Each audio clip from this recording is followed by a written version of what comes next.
If you hear someone speaking Farsi at the grocery store or Punjabi on the bus, and you immediately think, this is cultural genocide, I'm being erased, you need a reality check.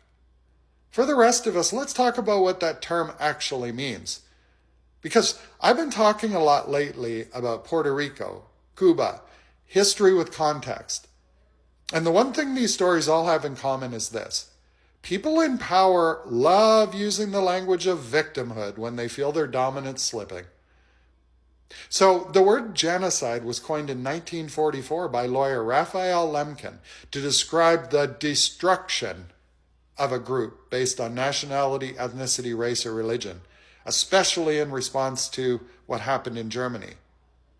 And when the United Nations drafted the 1948 Genocide Convention, a broader version that included cultural genocide, like destroying language or culture, was debated but ultimately excluded, mainly because the US voted against it.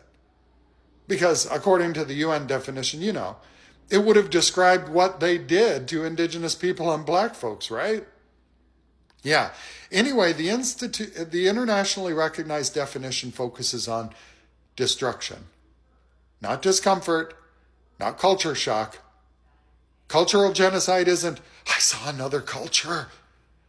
It's when the state uses law and policy to erase a people's identity. In Canada, the Truth and Reconciliation Commission described the residential school system as, quote, a systematic government-sponsored attempt to destroy Indigenous cultures and languages. And they explicitly characterized that intent as cultural genocide. That's a real definition attached to real state power. So what does cultural genocide actually look like then? It looks like children being taken away from their families by policy, languages suppressed in schools, cultural practices punished or erased, identity treated like something to be fixed. That's why the term exists. It's not a metaphor for discomfort. And that's important because in Canada it seems that the whispers are becoming shouts from certain groups. You know the ones. Patriots, they sometimes call themselves. Pretty much exclusively men, claiming they're being erased. So let's talk about what parameters must exist for something to be called cultural genocide. It refers to state-supported policies that aim to erase a group's language, traditions, family structures, or identity through force or through law. Not simply seeing people from different backgrounds. This is why terms like residential schools in Canada are part of that conversation. Not hearing another language at the grocery store. So, despite what the so-called whiners claim, here's the reality in Canada. 70% of members of parliament are men. 85% of those are white. That tells us something. The majority of federal political power is still held by white people. The majority of power is held by men. And the majority of historical leaders, including almost all of the prime ministers, have been white men. And what about in business?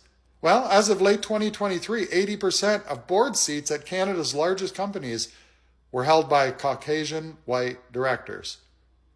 That's certainly not a society being erased, is it? So when someone says white Canadians are being culturally erased, you have to ask, erased by who? And using what government power? If a racial or ethnic group still dominates political, corporate, and institutional leadership, that's not evidence of systemic erasure.